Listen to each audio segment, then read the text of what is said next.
My fellow Americans, Thanksgiving is a special time in America, a time to reflect on what the year has brought, to think about what lies ahead. You know, our first National Day of Thanksgiving, authorized by the Continental Congress, took place on December 18, 1777. It was celebrated by General George Washington and his troops at Gulf Mills on the way to Valley Forge. And it took place under extremely harsh conditions and deprivation, lacking food, clothing, shelter. They were preparing to ride out a long, hard winter.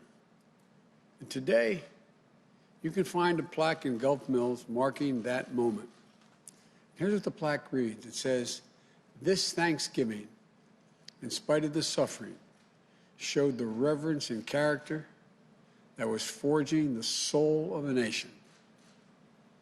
Forging the soul of a nation. Faith, courage, sacrifice, service to country, service to each other, and gratitude even in the face of suffering have long been part of what Thanksgiving means in America. You know, looking back over our history, you see that it's been in the most difficult circumstances that the soul of our nation has been forged. And now we find ourselves again facing a long, hard winter. We fought a nearly year-long battle with a virus that has devastated this nation. It's brought us pain and loss and frustration. And it's cost so many lives. 260,000 Americans and counting. It's divided us, angered us, set us against one another. I know the country has grown weary of the fight. We need to remember we're at war with a virus, not with one another, not with each other. This is the moment where we need to steel our spines, redouble our efforts, and recommit ourselves to the fight. Let's remember, we're all in this together. Sounds trite to say it, but we're all in this together. For so many of us, it's hard to hear this fight isn't over. And we still have months of this battle ahead of us. For those who have lost a loved one, I know that this time of year can be especially difficult. Believe me, I know. I remember that first Thanksgiving, the empty chair, the silence takes your breath away. It's really hard to care. It's hard to give thanks.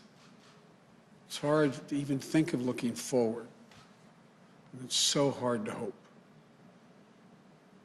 I understand. I'll be thinking and praying for each and every one of you at this Thanksgiving, at your Thanksgiving table, because we've been there. This year we're asking Americans to forego so many of the traditions that we've long made this holiday, which made it so special. For our families, for 40-some years, we've had a tradition of traveling over Thanksgiving. Tradition that we've kept every year save one, the year our son Bo died. But this year, we'll be staying home. We've always had big family gatherings at Thanksgiving. Kids, grandkids, aunts, uncles, brothers, sisters, and more. For the Bidens, the days around Thanksgiving have always been a time to remember all we had to be grateful for, and a time to begin to think about Christmas and begin even to do the Christmas list. But this year, because we care so much for each other, we're going to be having a separate Thanksgiving. For Jill and I, we'll be at our home in Delaware with our daughter and our son-in-law. The rest of the family will be doing the same thing in small groups. So I know how hard it is to forego family traditions. But it's so very important. Our country is in the middle of a dramatic spike in cases. We're now averaging 160,000 new cases a day. And no one will be surprised if we hit 200,000 cases in a single day. Many local health systems are at risk of being overwhelmed. That's the plain and simple truth. Nothing made up, it's real. And I believe you always deserve to hear the truth from your president. We have to try to slow the growth of this virus. We owe it to the doctors and the nurses and other frontline workers, care workers, who've risked their lives, some lost their lives, put so much on the line in a heroic battle in this virus against it for so long. You know, we owe that to our fellow citizens who need access to hospital beds and care to fight this disease. We owe it to one another. It's literally our patriotic duty as Americans.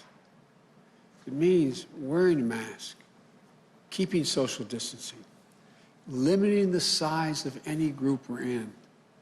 Until we have a vaccine, these are the most effective tools to combat the virus. Starting on day one of my presidency, we will take steps that will change the course of this disease. More testing will find people with cases and get them away from one another, slowing the number of infections. More protective gear for businesses and our schools to do the same, reducing the number of cases. Clear guidance will get more businesses and more schools open. We all have a role to play in beating this crisis. The federal government has vast powers to combat the virus. And I commit to you, I will use all of those powers to lead a national coordinated response. But the federal government can't do this alone. Each of us has a responsibility in our own lives to do what we can do to slow the virus. Every decision we make matters. Every decision we make can save lives. None of these steps we're asking people to take are political statements. Every one of them is based on science, real science. Now, the good news is there has been significant record-breaking progress made recently in developing a vaccine. And several of these vaccines look extraordinarily effective. And it happens that we're on track for the first immunization to begin by late December, early January. Then we'll need to put in place a distribution plan to get the entire country immunized as soon as possible, which we will do, but it's going to take time. I'm hoping the news of the vaccine will serve as an incentive to every American to take these simple steps to get control of the virus. There's real hope, tangible hope. So hang on. Don't let yourself surrender to the fatigue, which I understand it is real fatigue. I know we can and we will beat this virus. America's not going to lose this war. We'll get our lives back. Life is going to return to normal, I promise you. This will happen. This will not last forever. So yes, it's been a really hard year, particularly hard for over 250,000 people and their families. But I still believe we have much to be thankful for. There's so much to hope for, much to build on, much to dream of. Here's the America I see, and I believe it's the America you see as well. America that faces facts, an America that overcomes challenges, an America where we seek justice and equality for all people. An America that holds fast to the conviction that out of pain comes possibility, out of frustration comes progress, and out of division, unity. You all know in our finest hours, that's who we've always been, and that's who we shall be again. For I believe that this grim season of division, demonization, is going to give way to a year of light and of unity. Why do I think so? Because America is a nation not of adversaries, but of neighbors. Not of limitations, but of possibilities. Not of dreams deferred, but of dreams realized. I've said many times that this is a great country. We are a good people. This is the United States of America. And there's never been anything we've been unable to do when we've done it together. Think of what we come through as a nation. How many things we've come through? Centuries of human enslavement, cataclysmic civil war, exclusion of women from the battle box, world wars, Jim Crow, the long twilight struggle against Soviet tyranny that could have ended not in the fall of the Berlin Wall, but in nuclear Armageddon.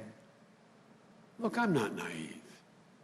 I know that history is just that, history.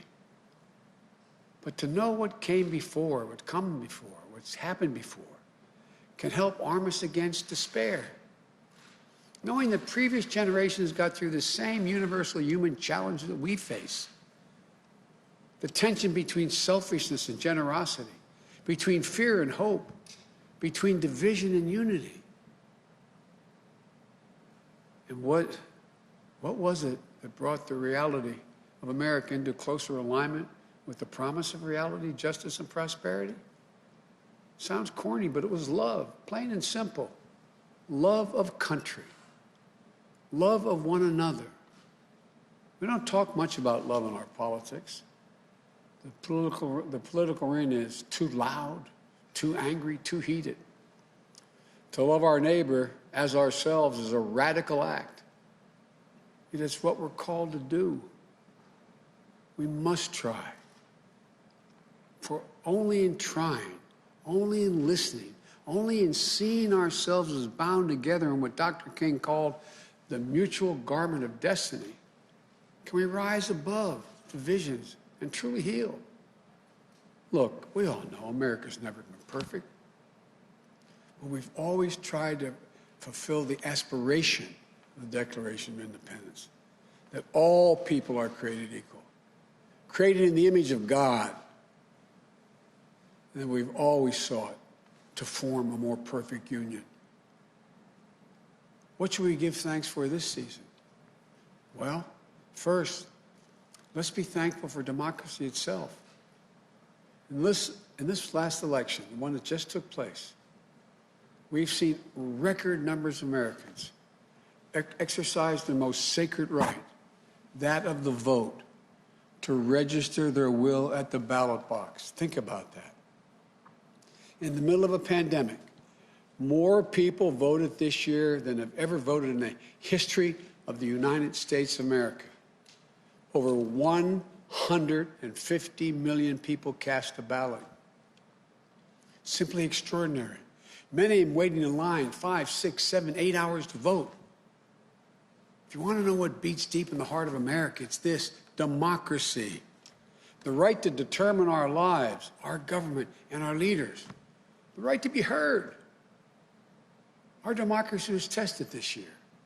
And what we learned is this: the people of this nation are up to the task. In America, we have full and fair and free elections.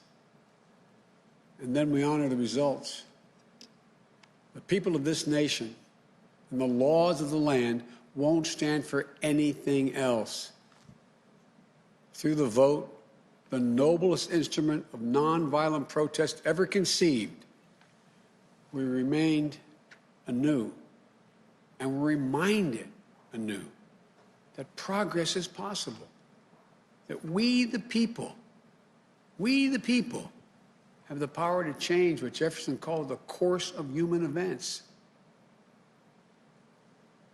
And with our hearts and our hands and our voices, today we can be better than yesterday. And tomorrow we can be still better than that day. You know, we should be thankful, too, that America is a covenant, an unfolding story. That we have what we need to create prosperity, opportunity, and justice. Americans have grit and generosity, a capacity for greatness, and reservoirs of goodness. We have what it takes. Now we have to act. This is our moment, ours together, to write a newer, bolder, more compassionate chapter in the life of the nation. The work ahead is not going to be easy. It will not be quick. You want solutions, not shouting. Reason, not hyperpartisanship. Light, not heat. You want us to hear one another again, see one another again, respect one another again. You want Democrats and Republicans and independents to come together and work together. And that, my friends, is what I'm determined to do. Americans dream big. As hard as it may seem this Thanksgiving, we're going to dream big again. Our future is bright. The fact I've never been more optimistic about the future of America than I am right now. I, honest to God, believe the 21st century is going to be an American century. We're going to build an economy that leads the world. We're going to lead the world by the power of our example, not just the example of our power. We're going to lead the world on climate and save this planet. We're going to find cures for cancer and Alzheimer's and diabetes. I promise you. We're going to finally root out systemic racism in this country. And this Thanksgiving, in anticipation of all the Thanksgivings to come, let's dream again. Let's commit ourselves to thinking not only of ourselves, but of others as well. For if we care for one another, if we open our arms rather than brandishing our fist, we can, with the help of God, heal. And if we do, and I'm sure we can proclaim the psalmist, with the psalmist who wrote these following words: "The Lord is my strength and my shield, and with my song I give thanks to him." I give thanks now for you, for the trust you've placed in me. Together, we'll lift our voices in the coming months and years, and our song shall be of lives saved, breaches repaired, a nation made whole again. Folks, from the Biden family to yours, wherever and however you may be celebrated, we wish you a happy Thanksgiving. May God bless you, and may God protect our troops. Happy Thanksgiving.